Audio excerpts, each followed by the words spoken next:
question is, for example, I find out, oh, this district is doing something so great, and I want to share with my board. Can I send an email to everyone? Would it be okay, right? I would probably talk about that in the board comments. Any board comment? Yes, I went to a wonderful presentation.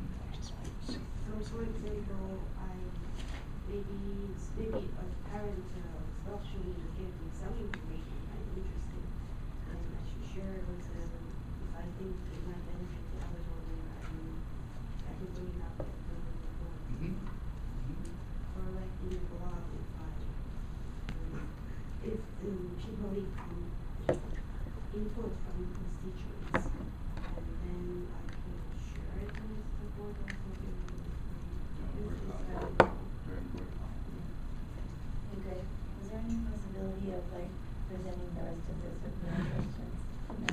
That's up to you. Oh, okay, and then if there's, after he's done, if there's time, because we have to finish all these by 4, and we haven't even done half of Sharing is it. what comments, when I share a paper like this, for example, I find the blog, article, Yep. the news article, Yep. I can make a copy and Yep. share with them, it's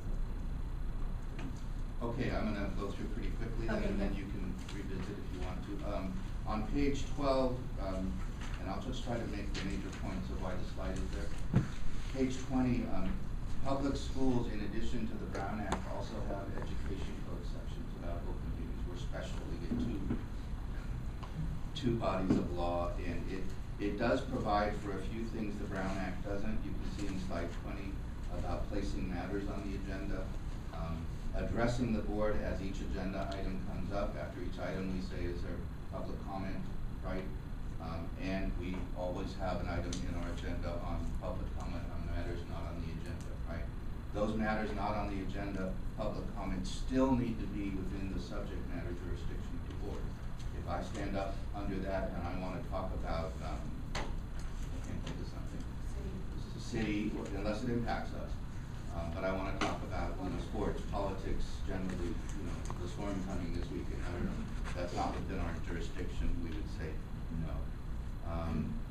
That's 21, public comment on other matters under the board's jurisdiction, what I just said. There is what I call time, place, and manner restrictions, because we are here to get the business of the district done. We all have our own rules, 2-minute rules, 3-minute rules.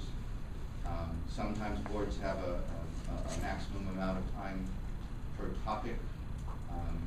Sometimes boards will, if there are a lot of people that want to speak about a topic, they'll say, we'll take this many, we'll move on to get the rest of the business done, and we'll come back to it. The point is to efficiently manage the meeting, right?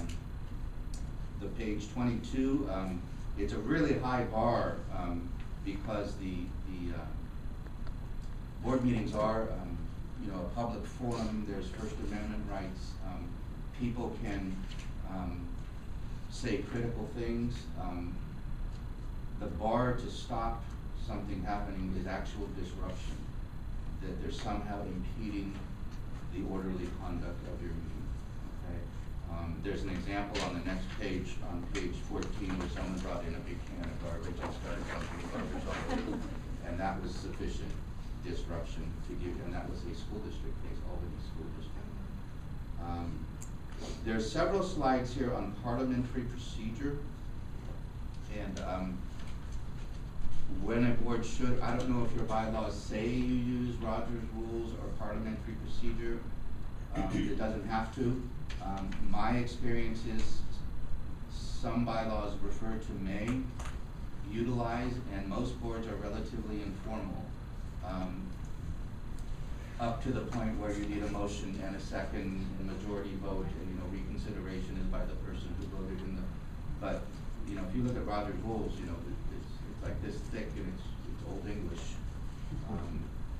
The point is on page 15, there may be times, and this would be something the board president would consider and perhaps discuss with the board.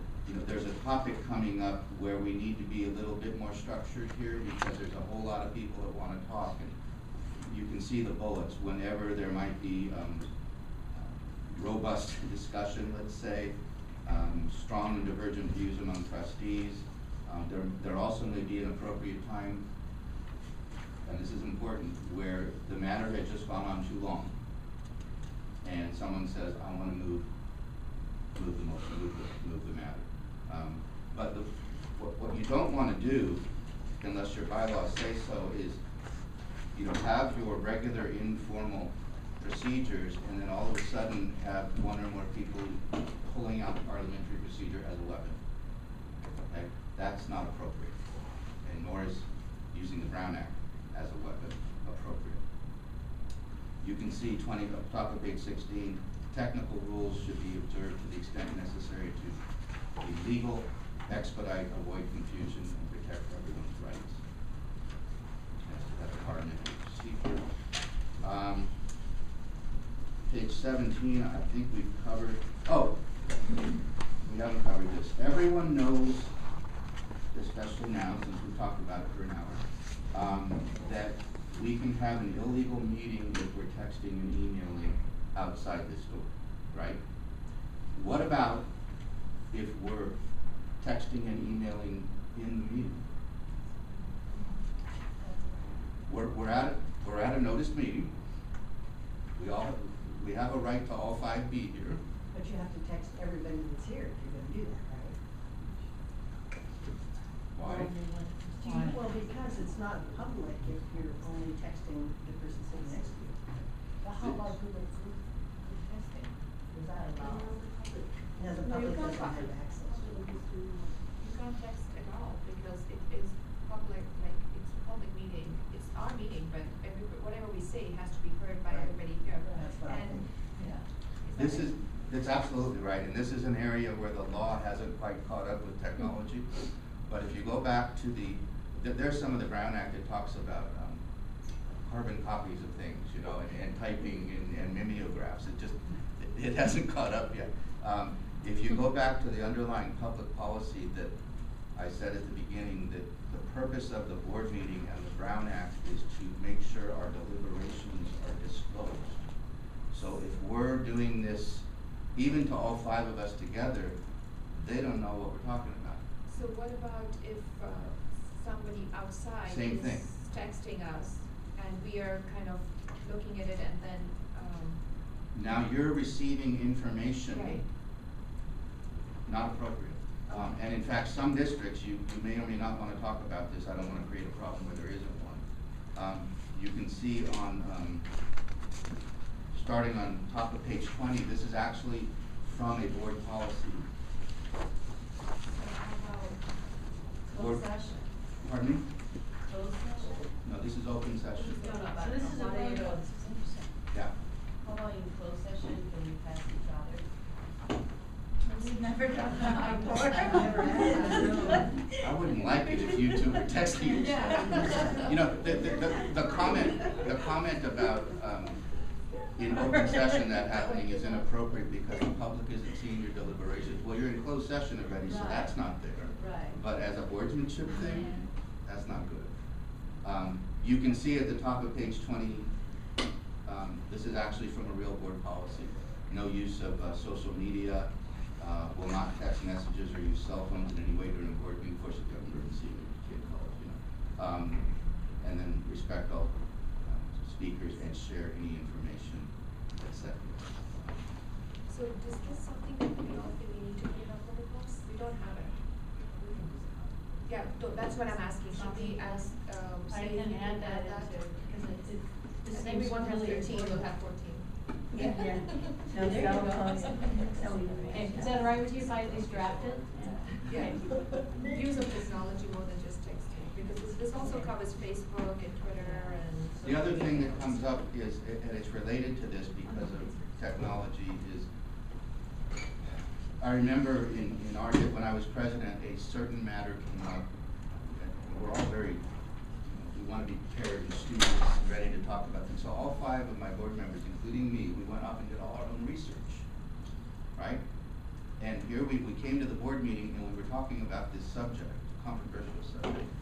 And it was very apparent that each board member was relying on this body of research they had done. And I sat there and all of a sudden I realized, we're all relying on a bunch of information that nobody's seen except the person who did the research. And this is an extreme example, right? Because we do come to board meetings and say, well, you know, I checked this thing, or I saw this other district, if it's germane to the topic. This was huge, and so I called time out and said, it wasn't an urgent item, and said, hey, stop. You've got, the next board meeting is here, you've got till this date to submit any research you want considered on this item to the superintendent. It will be in the board packet, and that's all the research we're gonna look at. Yeah, because with all the stuff that you've been researching or reading, none of us had access to it. I didn't research that, it's so terrible. No, I'm talking No, about no. your board handbook Yeah, research the you did handbook, and yeah. highlighted from all the other districts. We Oh, never got to see it. Yeah. The research, I did it last night, Yeah, but that's just to his point. That's the example. We have no access. so I should, what I should do. Well, what I'm saying is, Because we have the handbook, so I'm trying, I looked this up last night. yeah, I mean, we've gotta be reasonable about it. If someone, if I can see this happening, I just got to this last night, here are copies. You made copies. You know, I know I just brought this in, because I just got to it, but in my case, it was much So more it's okay extreme. to make copies, because I thought, if I make copies, I need to. Right. Yeah. Yeah, and we've stopped the But meeting then before. This is like a note for myself, I want to bring this up, so I should share this with everyone. If you're, there's a rule of reason here. If you've done research that's going to be germane and have material impact on the discussion of what you're doing, then if it's anything beyond minor factual type of stuff, So I give it it to should be shared. Wendy, she can make Make copies. copies. That's for what I did. everyone. That's what I did. And then I would put them on the table out there. I thought I'm not allowed, I was thinking of making 6 copies, and then I thought, well. See, but that happens. People come in with something and it's just, So it's okay. we say time out, let's go make some copies so that the members sitting out there have copies and we go on. Hey Greg, this is a really silly question, but you have a room full of people and the board meeting's running really long, and let's say you have to go to the bathroom. Do you say out loud, Need a break. we need a break? Or can you whisper that to someone, to whisper to the president, or how? I would whisper. Do we need a break? That happened to me a month ago, yeah, yeah, it But happened we- to both of us. Actually, it's not, it's very difficult, but during the course of a meeting, one or more of us will get up and just. Yeah, can we do that? You can, but it's very difficult for me because I'm missing something, Right, you know, yeah, pick your spots. okay. But I think what they did last time were everybody. Yeah, yeah, yeah. We need a signal. Yeah, we need a signal. At the bottom of page 20, we've talked about this, but it's worth repeating. Other than, well, it's here. You can only address and act on the agenda items. What are the exceptions? You can briefly respond to public comment or question, briefly underline. But who can briefly respond? The way that we do it, the board can respond. So what does that mean? That means you take public comment and then through the chair, you decide what responses, if any, you're going to make. And it may not be you. You may say, So and so, or the staff. Phyllis or superintendent or CBO or something, or not. Or not, because I think what our practice has been is when we've had that, the staff, the superintendent has made notes, and if there are things that need to be done, he has contacted those affected individuals, am I correct? And we talked about some of this other stuff too. This comes back to something you talked about earlier. You can request, you can make brief announcement, I attended this thing, I went to these schools. You can ask that staff look into something for factual information to report at a future meeting. That's gonna be subject to not overdoing it, you know, with the staff. And you can request placement of an item on a future agenda. And if I did that, you would have the same discussion that we had earlier. This is right from the Brown Act, this language. And then if there's the protocol, And there's your protocol. there's the protocol to follow that. What you cannot do, of course, is disclose closed session matters. There's only one way closed session matters can be disclosed. 2 ways, court of law, but other than that, is if you vote to disclose something. And by and large, the information you're discussing in closed session is independently confidential. For instance, you can't vote to disclose confidential student information, right? But there may maybe something else, maybe, there was a district in the East Bay a few years ago where we wrote them an opinion letter about something, and that's privilege. Right? You hold the privilege. Well, it was appropriate for them at that time because of what was going on. They wanted to show that letter.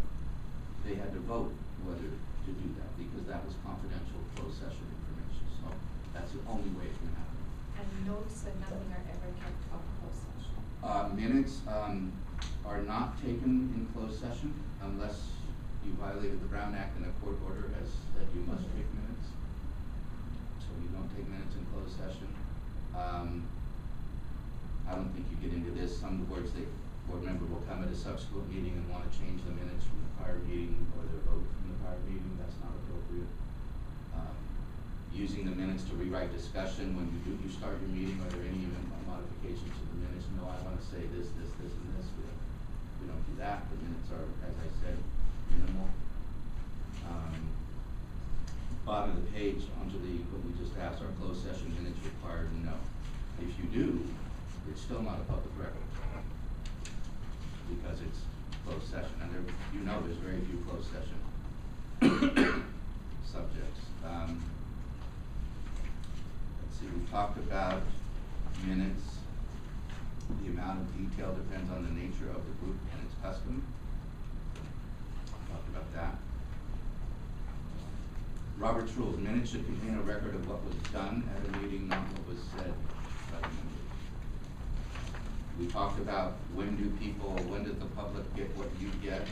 Well, they get it in the packet, and you see if it's less than 72 hours before the meeting, it must be made available for inspection at the time you get it. Okay, I went over that already. You guys have gone over a lot of this already. And the next page, 23, it must be available at the inspection at the location, and you may also post on the website. That's exactly what we talked about, right? If something comes out at the meeting, it must be available at the meeting if we prepared it, or after the meeting if someone else prepared it. Even if someone else prepared it, if it's something that everyone should get copies of, you can call time out or ask someone to go make copies. This gets into closed session, and when you are, this actually is closed session. Documents, settlement agreements that are finally approved or adopted in closed session, you give the documents to any person there at the end of closed session.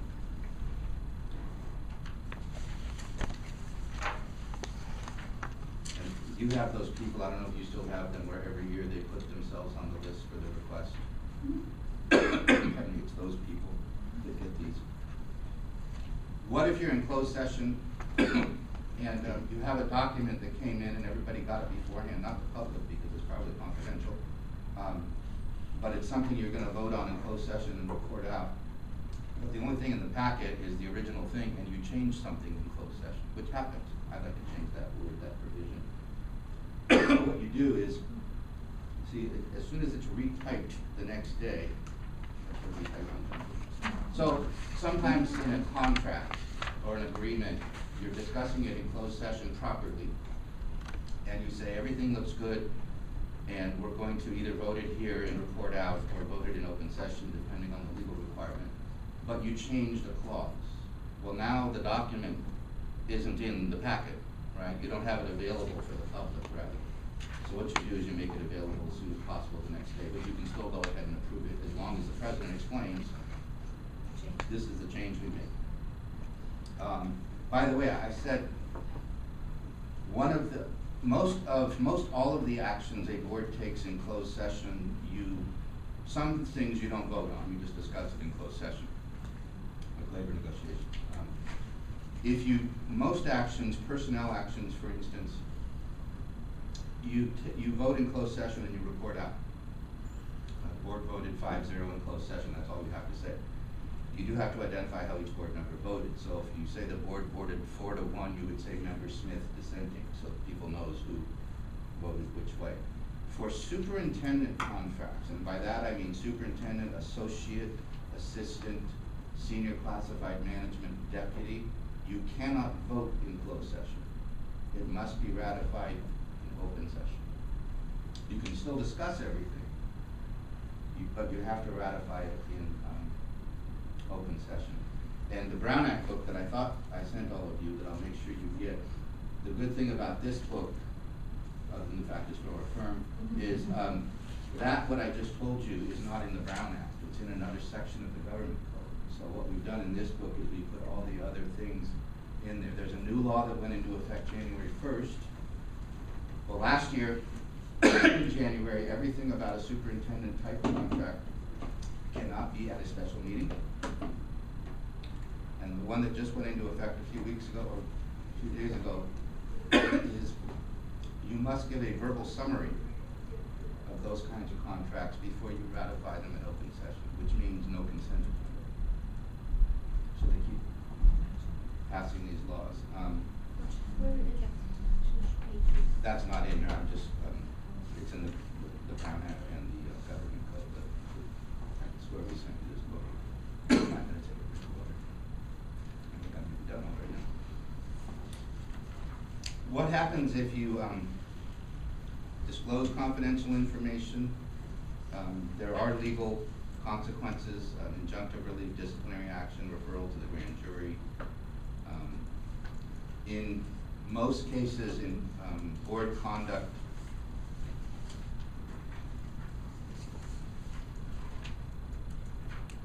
the most appropriate and available avenue regarding boardsmanship and board conduct is by the board itself. It's not an attorney's job, it's not a superintendent's job or administration job. If there are issues of boardsmanship and the governance team and what's happening on the board, it's up to the board to self-police, self-govern. Okay? So it's really up to you. So that's. Great, Did question. we have, let's just make sure we answer the questions we have. I think the four is, board management responsibilities. We want to get it to my, Which part? I don't know the question. there's a difference between management responsibilities and board responsibilities. Board member. You're asking me? Yeah. Yes. What's the question? Well, what's the line between management responsibilities and board responsibilities? Sometimes I think some of us get in the weeds a little bit. I think of it as the what versus the how. Mm-hmm. Can you explain? We talk about what? We talk about our curriculum, we talk about a textbook adoption, we talk about a strategic plan, and we make decisions on those things. By and large, how that's done is for the implementation by our administration. Now there's no hard and fast line to this stuff, because we may say, you know, we want a strategic plan that addresses this, this, and this. Well, we have said a little bit of the what, but not the implementation. How are you going to? Not the how. Not the how. Not the how. For instance, we adopted 3 board goals this year, having to do with deficit spending, personnel allocation, and special education costs that we're going to look at this year. We don't know how we're going to, you know, the superintendent is now implementing us meeting those goals. We've had special discussion meetings, hour-long meetings on deficit spending. We're having another one. So we decided what. So you He's carrying out the how. So you decide new goals every year? We don't necessarily decide new goals every year because I think a lot of boards over-goal. You know, that you come to a board, I'm not saying Cupertino, you come to a district and they'll have a mission statement and a strategic plan and goals and objectives and this, and it just, it becomes too much that it's nothing. So we adopt goals when we see that they're needed. We have years where we have the discussion, are there any new goals for this year we want to add to what's already on our plate? And we may say, no, we've got enough going on right now. So we don't feel the need to have to adopt new goals every year. So this year, your deficit spending, when you have a study session on deficit? We did already, yeah. So you have a study session on children's goals? Yes, at least one, public. Public, how would we do Yeah. on deficit spending? Was biweekly enough? You know, we- Sometimes biweekly is sufficient. Exactly. We don't know until we start sometimes. And- Sometimes you have additional meetings. Right. Because at the end of such a meeting, it will be, okay, how But isn't How- that How how complete was this? Do we need more meetings? Is there more research the superintendent will ask that you want me to do? How do you want us to proceed from here? What other things can we do for you? So in the meeting for deficit spending, are you approaching how and what? No, we're being educated, so we're studying our budget, So you're being educated. right? with- And what's happened over the years. study, yeah. The how, if we're going to make budget cuts, Mhm. that'll be recommendations from staff at a public meeting. But you have studied session to study the trend of spending Right.